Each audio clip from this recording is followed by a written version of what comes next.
University of California in Irvine with Sangha in 2001 and they have remained friends for more than 20 years. She was very much into the dance music scene, recalls Mr. Negandy. She loved to dance and have a good time. Mr. Negandy said he was blindsided by the revelation that his friend was a drug dealer. I knew nothing, he says. Absolutely nothing. She hadn't spoken about it. Certainly, most friends assumed she didn't need the money. She always had money, says Marquez. She traveled all over by private jet, and did that way before everything blew up. Prosecutors have said that in 2019, Sangha sold ketamine to a man called Cody McLaurie. McLaurie experienced an overdose and died. Following his death, his sister texted Sangha to tell her that the drug she had sold her brother had killed him. At that point, any sensible person would have gone to law enforcement, and certainly any person with any semblance of a heart would stop their activities and not further distribute ketamine to others, says Martin Estrada, the former chief prosecutor for the Central District of California, who announced federal charges against Sangha in August 2024. She continued doing this, and we saw, several years later, the continuation of her conduct resulted in the death of yet another person, Mr. Perry.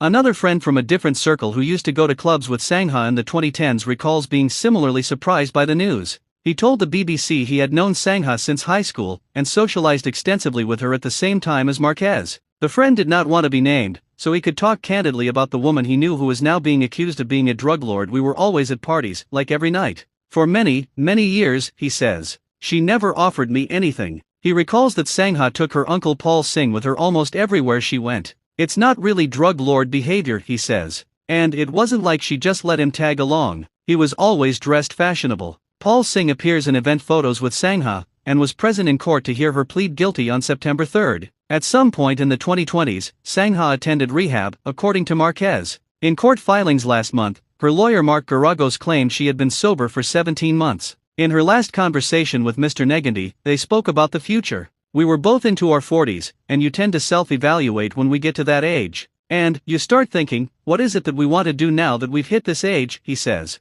She was very excited about being clean for quite some time and she was just looking forward to a lot of things in life. Sangha didn't mention that she had recently been arrested. I had no idea that she was going through all of this when we were talking, he says. She hadn't revealed any of it.